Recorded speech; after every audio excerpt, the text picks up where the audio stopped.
STA TV, media syiar Islam. Bismillahirrahmanirrahim. Assalamualaikum warahmatullahi wabarakatuh. Alhamdulillah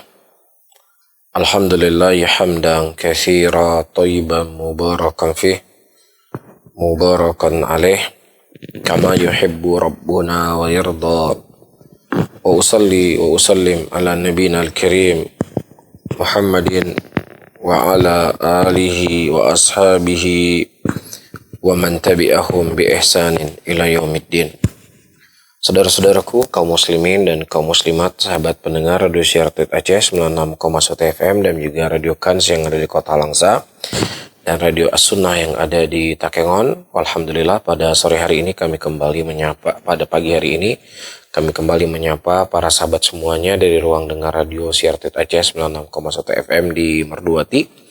Dan pembahasan kita masih lanjutan pembahasan pada pertemuan yang lalu, yaitu pembacaan kitab Aqidah Al-Wasithiyah yang disusun oleh Syekhul Islam Ahmad Ibn Abdul Halim rahimahullahu ta'ala, yang beliau menyebutkan kitabnya dengan Aqidah Al-Wasithiyah, dan kita membahas tentang iman kepada hari akhir. Akhir dari pembahasan kita pada pertemuan yang lalu, kita sudah membahas tentang permasalahan sirat, yang mana tidak ada seorang pun kecuali mereka akan melewati sirat, yang dimana di bawah sirat itu ada neraka jahanam. Maka siapa saja di antara kita di dunia ini mereka berjalan di atas jalan yang dicintai dan diridhoi oleh Allah, maka bersama dengan itu Allah akan mudahkan baginya melewati sirat kelak di yaumul qiyamah. Tapi kalau seandainya seseorang tidak bersabar melewati sirat pada hari ini di dunia, itu dari jalannya Rasulullah SAW, maka kita khawatirkan dia akan sulit selamat kelak di yaumul qiyamah. Kemudian kata Syekhul Islam rahimahullahu ta'ala, wa awalu man yastaftihu babal jannati Muhammadun sallallahu alaihi wasallam, wa awalu man yadkhul jannata minal ummatuhu sallallahu alaihi wasallam. Awal pertama kali yang akan dibukakan kepadanya pintu surga adalah untuk Nabi Muhammad sallallahu alaihi wasallam. Dan awal yang akan masuk ke dalam surga daripada daripada umat-umat adalah umatnya beliau, ya, walau fi qiyamati thalathu syafa'at. Dan untuk Nabi sallallahu alaihi wasallam kelak di yaumul qiyamah ada 3 syafaat yang akan diberikan oleh Allah Subhanahu wa taala. Amma syafa'atul ula, adapun syafaat yang pertama, fayashfa'u li ahli al-mauqif hatta yuqda bainahum baina ayatarajal anbiya Adam wa Nuh wa Ibrahim wa Musa wa Isa wa ibnu Maryam alaihim minallah wasallam. Baik, syafaat yang pertama adalah syafaat yang diberikan kepada ahli mauqif ketika manusia semua dikumpulkan kelak di yaumul qiyamah, seperti yang kita sampaikan pada pertemuan yang lalu. Ya, hatta yuqda bainahum, agar segera dilakukan persidangan di antara mereka. Yang mana semua para nabi dan rasul yang didatangi oleh manusia pada waktu itu mereka mengangkat tangannya.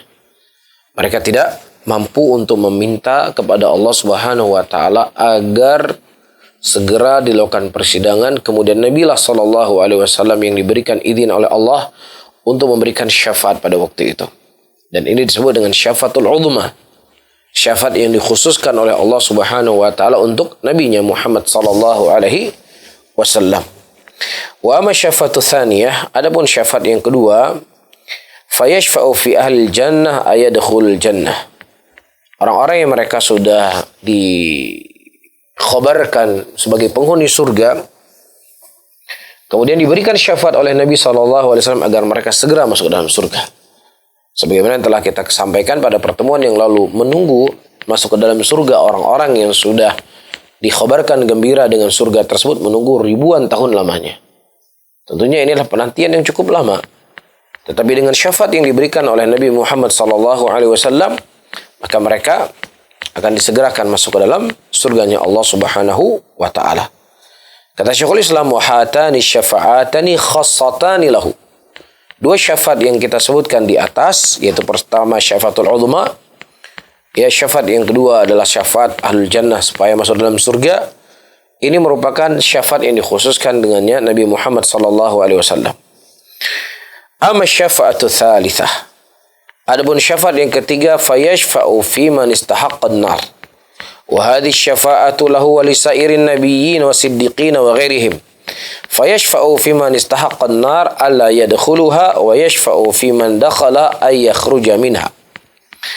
Adapun syafaat yang ketiga adalah syafaat yang diberikan kepada orang-orang yang mereka telah divonis sebagai penghuni neraka.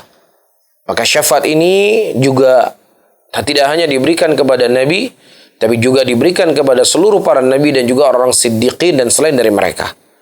Maka mereka itu semuanya akan memberikan syafaat kepada orang yang sudah divonis masuk neraka agar mereka tidak masuk dalam neraka. Wa yashfa'u fi man dakhalaha, dan diberikan syafaat kepada orang yang sudah masuk dalam neraka untuk dikeluarkan dari neraka. Jadi ada dua hal. Yang pertama, dia sudah divonis sebagai penghuni neraka. Sudah divonis. Kemudian, ya, sebelum dia dimasukkan ke dalam neraka karena vonis, tadi dia dapatkan syafaat. Akhirnya nggak jadi masuk neraka. Ada yang selanjutnya, orang yang memang mereka sudah masuk dalam neraka, kemudian mereka diberikan syafaat oleh orang-orang yang diberikan izin oleh Allah untuk memberikan syafaat kepada mereka. Yang kemudian dia diangkat ke dalam surganya Allah Subhanahu wa ta'ala. Nah, di sini para hadirin dan hadirat rahimani wa rahimakumullah disebutkan oleh Syekh Hafizahullah ta'ala, walin Nabi sallallahu alaihi wasallam fil qiyamah thalathu syafa'atin. Bagi Nabi Muhammad sallallahu alaihi wasallam nanti di yaumul qiyamah beliau mendapatkan 3 syafaat. Taib. Dan sebelum kita berbicara tentang pembagian syafaat, ada baiknya mungkin kita kenal dulu sedikit apa sebenarnya definisi syafaat tersebut. Syafaat adalah kalimat yang cukup sering terdengar di telinga kita, ya. Nah, syafaat itu secara definisi adalah su'alu syafi Allah husulan naf'in lil masyfu' lahu wan nafa' yatadamman jabal khairin lahu aw dafa dharrin anhu. Jadi syafaat adalah su'alus syafi'. Ya, jadi di sini ada 3 hal. Pertama, Allah yang memberikan syafaat mutlak. Yang kedua, orang yang diberikan oleh Allah Subhanahu wa taala untuk memberikan syafaat. Yang ketiga, objek penerima syafaat. Jadi ada 3 hal. Baik. Dan semuanya ini adalah hak mutlak miliknya Allah Subhanahu wa taala. Man dzalladzi yashfa'u 'indahu illa bi'idnih. Siapa yang mereka mendapatkan kemuliaan untuk memberikan syafaat, maka dia tidak akan bisa memberikan syafaat kecuali dengan izin dari Allah Subhanahu wa taala. Baik, jadi saya ulangi kembali. Pertama, Allah pemberi syafaat mutlak. Yang kedua adalah orang yang mereka dimuliakan oleh Allah untuk bisa memberikan syafaat. Para nabi, para siddiqin, para syuhada. Kemudian objek yang orang diberikan syafaat ini.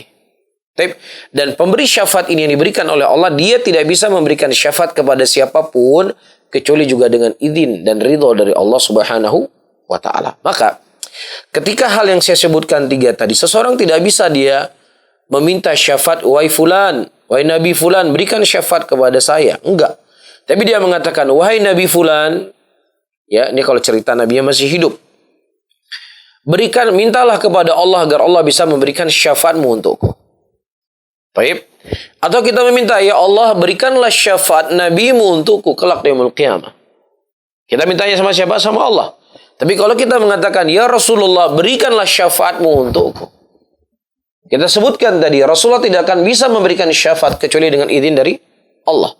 Maka mintalah kepada zat yang memberikan izin mutlak itu Allah Subhanahu wa ta'ala. Oleh karena itu, syafaat adalah su'alus syafi'.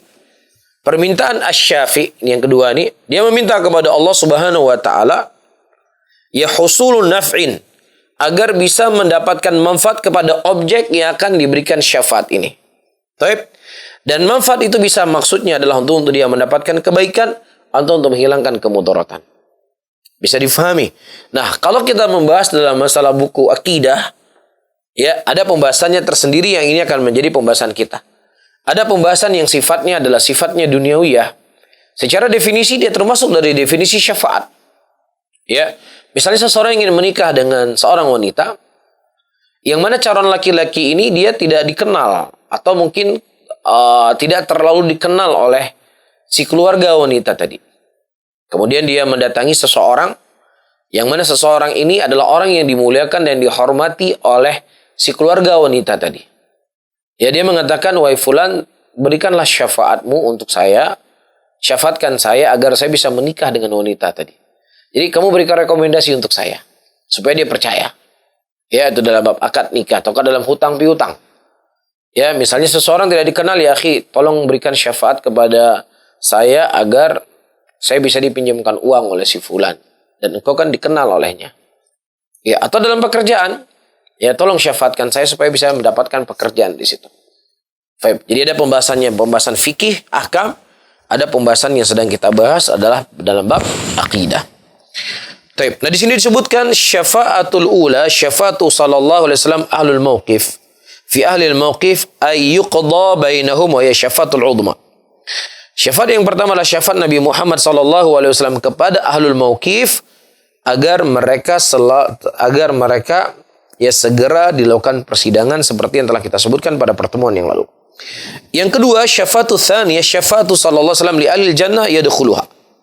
Syafaat Nabi sallallahu alaihi wasallam kepada penghuni surga yang mereka telah diberikan kabar gembira untuk masuk surga agar segera masuk surga.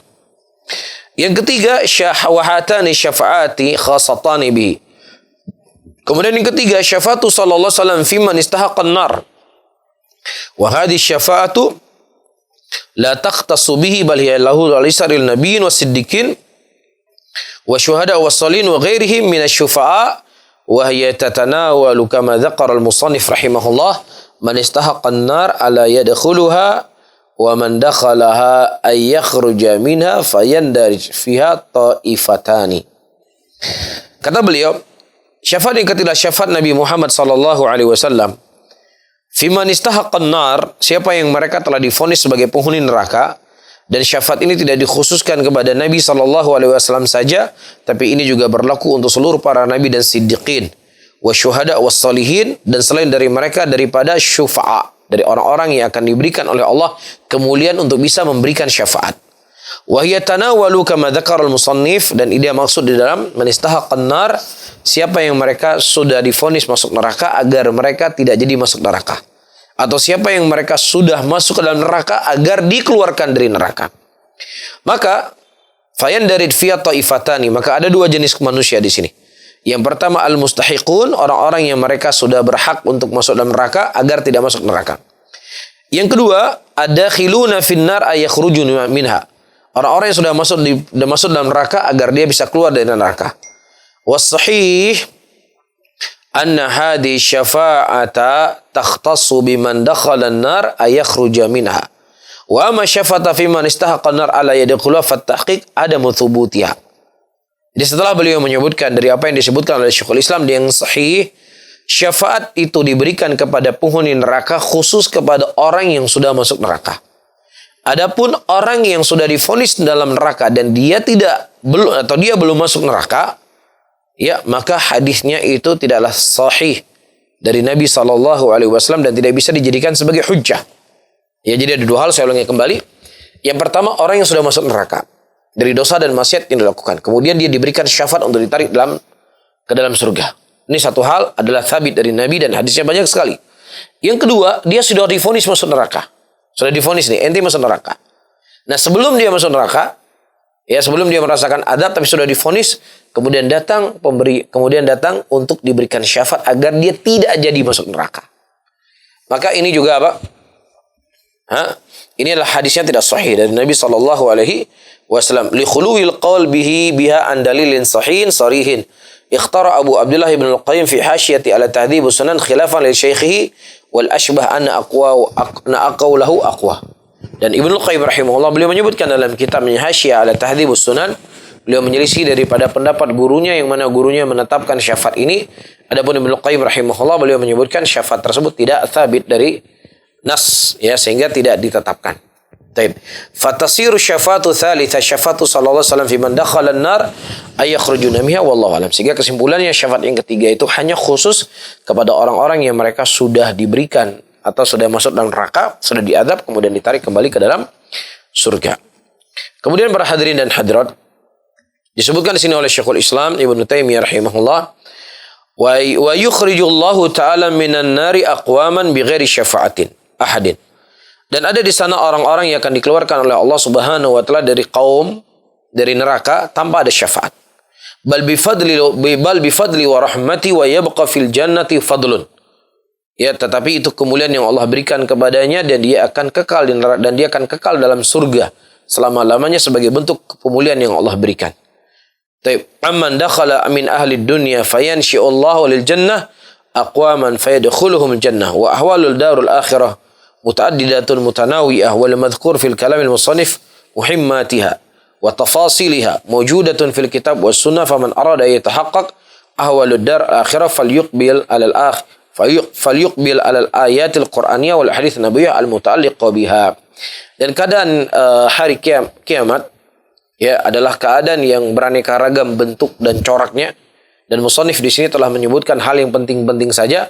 Ada perinciannya, mungkin bisa dibaca buku-buku yang lain dari buku-buku para ulama, dari yang mereka nukilkan dari ayat Quran dan hadis Rasulullah sallallahu alaihi wasallam yang berketerkaitan dengan apa?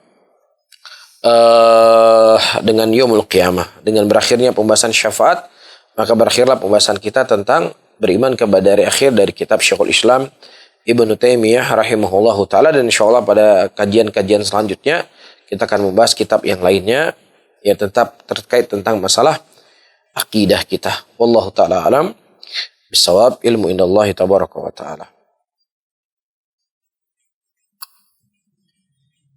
Jazakallahu khairan, kami ucapkan kepada Ustadz atas penyampaian materinya pada hari ini. Semoga kita semua dapat mengambil pelajaran sekaligus hikmah dan bisa menjadi nasihat yang bermanfaat. Sahabat pendengar kami, Radio Syiar Tauhid Aceh 96,1 FM. Kita masih dalam program kajian membahas kitab Syarah Aqidah Al-Wasithiyah dengan pembahasan bab iman kepada hari akhir. Dan seperti janji kita tadi, kita juga sudah membuka sesi tanya jawab dan kita tunggu partisipasi antum semua untuk bisa bergabung bersama kami di 0852 1414 2314 untuk via SMS dan juga WhatsApp, atau melalui telepon di 0852 7732 3266. Untuk pertanyaan pertama kita bacakan. Bismillah. Assalamualaikum Ustaz. Waalaikumsalam. Afwan, izin bertanya di luar tema. Bagaimana hukumnya jika suami menyembunyikan aset dari anak istri dan aset tersebut dikelola oleh saudara-saudara suami? Apakah istri berhak atau tidak menanyakan aset yang sengaja suami sembunyikan? Syukran Ustaz, jazakallahu khairan. Pertama, saudara-saudara kaum muslimin dan muslimat rahimani wa rahimakumullah, kepemilikan harta apakah si laki-laki ataukah si wanita, maka ya secara garis besar sama saja seperti kepemilikan dari harta-harta orang lain. Dalam arti kata, ketika hartanya si laki-laki, maka dimiliki si laki-laki tersebut. Ketika harta tersebut milik perempuan, maka dimiliki oleh si perempuan tersebut. Cuman yang membedakannya, si laki-laki dari harta yang dia miliki itu maka wajib untuk dia menafkahi istrinya. Iya. Rasulullah Allah Subhanahu wa taala mengatakan walahunna mithlul ladzi alaihinna bil ma'ruf. Nah, ketika si perempuan dia sudah mendapatkan nafkah yang itu merupakan nafkah yang ma'ruf, itu yang sudah mencukupi dirinya, maka itulah batas kewajiban seorang suami untuk menafkahi istrinya. Dan si istri boleh untuk dia mengambil harta si suaminya tanpa izin suaminya ketika suaminya tersebut tidak memberikan nafkah yang cukup. Nah, adapun harta-harta yang lain yang dimiliki oleh si suami, secara hukum wallahu a'lam bishawab, tidak ada kewajiban bagi si istri untuk mencaplok dari harta suaminya tersebut. Maka Nabi SAW ketika beliau diadu oleh seorang wanita yang dia tidak memberikan harta yang cukup oleh suaminya, Rasulullah mengatakan khudhi ma yakfiki, ambillah yang mencukupi dirimu dan anakmu bil ma'ruf. Sehingga wallahu a'lam bishawab, dari zahir hadis ini ialah nafkah yang boleh dituntut oleh si orang istri kepada si suaminya. Ini yang pertama. Yang kedua, bagi si suami itu sendiri perlu diketahui bahwasanya harta yang kau infakkan kepada istri dan anak-anakmu ya adalah harta yang lebih banyak pahalanya di sisi Allah Subhanahu wa taala. Dinarun anfaqtu li ahlik a'dham wa ajran indallah. Harta yang kau infakkan kepada istri dan anakmu itu lebih besar pahalanya di sisi Allah. Ketika Anda berbuat baik kepada orang lain dari harta Anda yang itu bukan kewajiban Anda menafkahi mereka, maka tentunya kepada istri itu lebih utama untuk diberikan walaupun itu bukan nafkah yang wajib. Jadi nafkah ini kita sudah selesaikan kan. Nah sekarang suami kan seorang laki-laki kan nggak wajib dia menafkahi fulan dan alan. Dia menafkahi sepupunya, atau dia menafkahi pamannya, atau dia menafkahi bibinya. Bukan sebuah kewajiban. Tetapi dia memberikan nafkah. Dia tetap membantu ekonominya. Yang bukan kewajiban tadi. Maka tentunya kewajiban tambahan kepada nafkah tambahan kepada istri tentunya lebih lagi dihasung untuk diberikan. Paham ya maksud saya? Jadi ada hal yang si istri dia harus punya pemetaan di mana dia harus berada. Begitu juga si suami dihasung. Ketika Anda bisa berbuat baik kepada orang lain, maka si istri Anda juga Anda harus lebih berbuat baik kepadanya. Yang ketiga, ya supaya tidak ada dalam timbangan Islam, harta seorang laki-laki ketika dia meninggal, maka harta tersebut warisannya itu mengalir kepada siapa? Mengalir kepada anaknya dan mengalir kepada istrinya. Ya, adapun dari pihak yang lain itu bisa dapat dan bisa tidak dapat warisan. Maka tentunya mereka lah yang lebih berhak seharusnya diinformasikan. Ya, akan ada harta-harta yang dimiliki oleh ayahnya supaya nanti ketika ayahnya meninggal agar tidak dikuasai oleh orang yang tidak berhak untuk menguasainya. Rasulullah SAW ketika Sa'ad bin Abi Waqqas radhiyallahu taala anhu meminta izin kepada Nabi untuk memberikan memberikan hartanya di jalan Allah Subhanahu wa taala karena dia punya anak satu orang wanita kalau saya tidak salah. Kemudian Rasulullah mengatakan as-sulus katsir. Sepertiga sudah cukup. Ya dengan engkau mewariskan hartamu kepada keluargamu itu lebih baik daripada mereka hidup dalam keadaan meminta-minta. Di sini ada inayah atau kepedulian dalam syariat Islam ya dari harta yang dimiliki oleh seseorang maka tentunya keluarganya yang lebih berhak untuk menikmati harta tersebut. Wallahu a'lam bishawab. Jazakallah khair Ustaz untuk jawabannya. Kita kembali bacakan pertanyaan yang masuk melalui WhatsApp di 0852 1414 2314. Untuk pertanyaan selanjutnya, Afwan izin bertanya Ustadz, jika kita safar mengunjungi saudara kita yang baru saja meninggal dunia, lalu pihak keluarga menyediakan hidangan makanan untuk kita karena dianggap tamu jauh, apa boleh makanan itu untuk dimakan karena makanan yang dihidangkan dalam perayaan 7 hari kematian? Saudara-saudaraku muslimin dan muslimat rahimani wa rahimakumullah, dari hal yang saya ketahui dari fatwa para ulama tentang makanan tempat orang meninggal ya tidak dimakan itu apabila memang dibuatkan kekhususan acara-acara tertentu. Tapi kalau seandainya misalnya seorang misalnya dia dari tinggal di Banda Aceh, ada yang meninggal di Loksmawe, tinggal di Loksmawe, yang mana setiap dia pulang ke Loksmawe dia nginap di rumah saudaranya tersebut. Kemudian saudaranya meninggal. Jadi meninggal nggak meninggal dikasih makan nggak kira-kira? Tetap dikasih makan. Ini nggak ada masalah untuk dia menikmati makanan tersebut. Tapi kalau seandainya misalnya ada seorang tetangga, dia main ke rumah tetangganya. Apakah menjadi uruf ketika seseorang main ke tetangga sebelahnya dikasih makan terus-menerus? Tidak. Paling cuma dikasih aqua. Kan begitu? Atau mungkin nggak dikasih apa-apa karena memang sudah tetangga. Ya, nah ketika dia kemudian datang ke rumah tetangganya, pas ada kematian diberikan makanan. Ini kan memang makanan yang itu dikhususkan, dihidangkan untuk acara perayaan kematian. Kan begitu. Tapi kalau seandainya dia pergi ke tempat orang meninggal, cuma dikasih air minum, aqua, ini kan hal yang biasa. Jadi kadang-kadang ada orang air aqua pun nggak mau dia minum. Ya, hancur aja sepuh baru meninggal. Wallahu a'lam bishawab, yang saya ketahui dari fatwa ulama bukan demikian maksudnya. Ya, karena hukum asal minuman itu halal. Ya, tidak ada yang mengharamkan minuman itu. Ya, apalagi seperti yang disebutkan, dia mau ikramu dhuyuf. Tapi sesuatu yang sifatnya adalah perayaan, makanan khusus dan lain sebagainya, itu yang kita ketahui dilarang oleh para ulama. Karena itu bagian dari niyahah yang terlarang. Niyahah bukan nihayah. Niyahah. Baik, wallahu a'lam bishawab.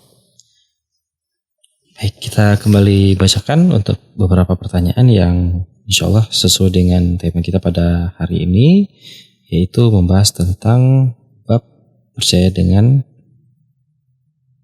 hari akhir. Kita kembali bacakan.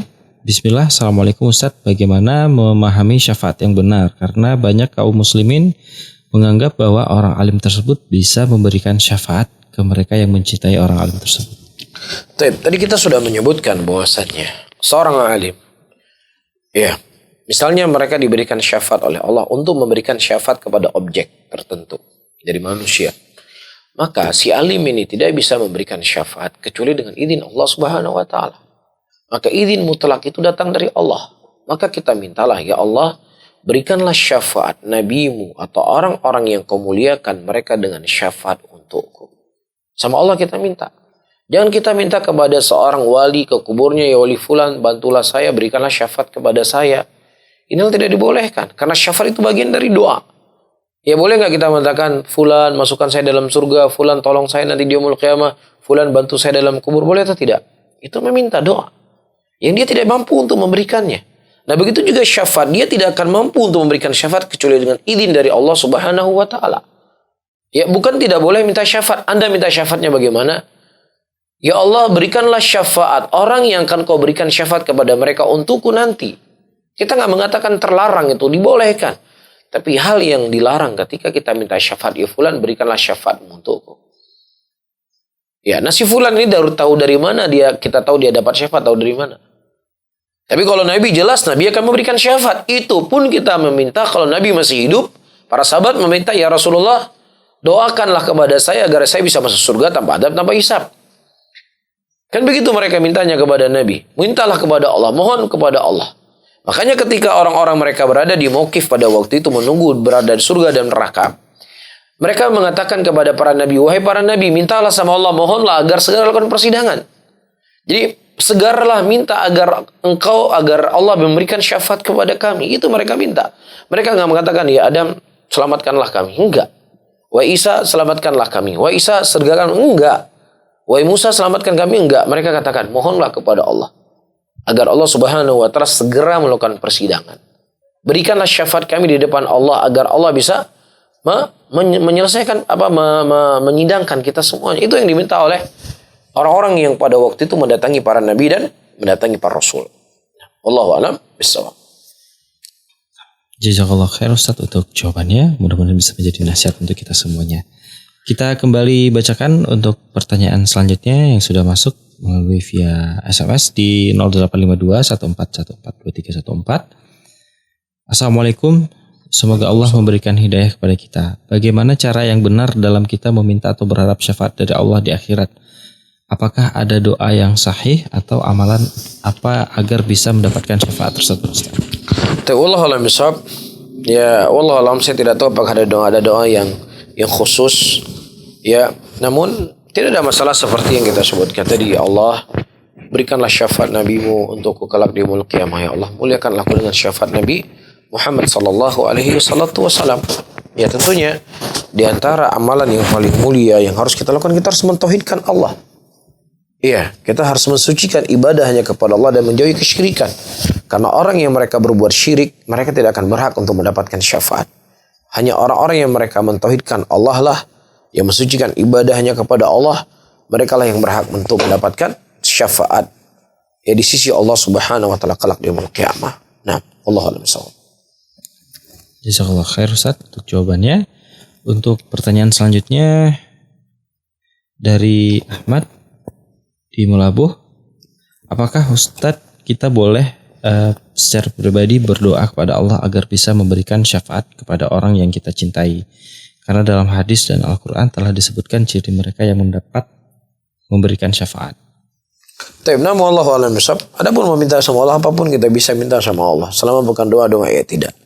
Ya Allah, muliakanlah aku dengan syafaatmu kelak di yaumul qiyamah agar aku bisa menyelamatkan orang-orang yang kucintai. Berikanlah kepadaku ya Allah. Muliakan aku ya Allah dengannya. Tidak ada masalah. Ya, Allahu a'lam bishawab. Sahabat pendengar kami 96,1 FM, kita masih terus meminta partisipasi untuk bisa bergabung bersama kami di 0852 1414 2314 dengan pembahasan kitab Syarah Aqidah Al-Wasithiyah dengan pembahasan bab iman kepada hari akhir. Dan kita masih menunggu pertanyaan antum untuk bisa bergabung bersama kami. Yang ingin telepon juga bisa langsung menghubungi kami di 0852 7732 3266. Baik, untuk pertanyaan selanjutnya kita bacakan. Assalamualaikum Ustadz. Banyak tersebar di tengah kaum muslimin yang jadi salah satu penyemangat mereka menyekolahkan anaknya di pondok tahfiz adalah supaya anaknya kelak di hari kiamat akan memberi syafaat kepada 10 ahli keluarganya supaya masuk surga bersamanya karena dia hafal Al-Quran. Apakah benar keyakinan seperti ini Ustadz? Tapi jangan dijawab dulu karena ada penelpon masuk. Ustadz, kita coba hubungkan.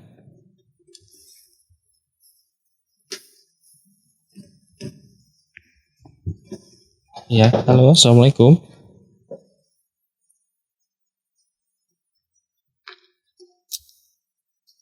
Halo. Assalamualaikum. Assalamualaikum. Waalaikumsalam warahmatullahi dengan Dari Ana di Bandece. Baik. Saat kami ingin bertanya, Iya. jika misalnya ya seorang hamba, tetapi dia hamba selama di dunia dia banyak melakukan dosa, baik itu dosa besar itu terhadap Allah ataupun dosa besar yang terhadap manusia. Tetapi di usianya seberapa dia bertobat. Jadi kan dia bertobat kepada nasihat, tapi mungkin ada dosanya yang dengan manusia yang dia zalimi kah, atau dosa dosanya kah, atau dosa yang lain. Dia masih ada tersisa dosanya dengan beberapa manusia misalnya.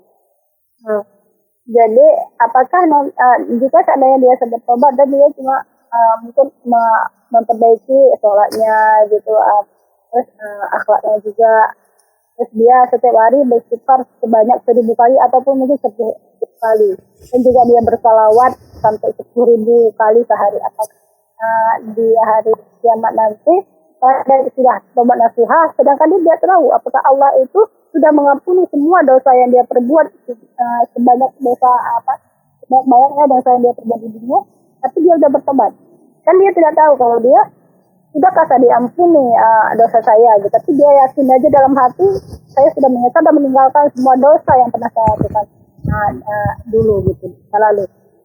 Dan cuma amalannya cuma istighfar, sholat, istighfar, sholat dan sholawat yang sebanyak-banyaknya. Apakah nanti di hari kiamat gitu apa ada keringanan untuk dipastikan kalau akan kita dapatkan syafaat Rasulullah, karena padahal banyak sekali dosa kita. Itu saja yang Waalaikumsalam warahmatullahi wabarakatuh. Baik. Saudara-saudaraku muslimin dan muslimat rahimani wa rahimakumullah, dan terkhusus kepada ibu yang bertanya.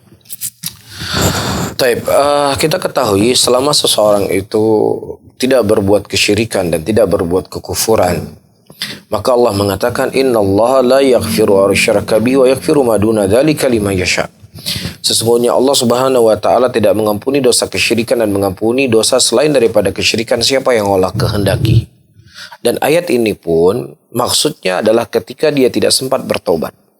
Orang yang mereka berbuat syirik tidak sempat bertobat, maka tidak diampuni oleh Allah kelak. Adapun orang pelaku dosa dan maksiat yang dia tidak sempat bertobat, itu juga bisa diampuni oleh Allah sekehendak dari apa yang Allah inginkan. Kan begitu? Apalagi sekarang, ya dia sudah bertobat kepada Allah Subhanahu wa taala.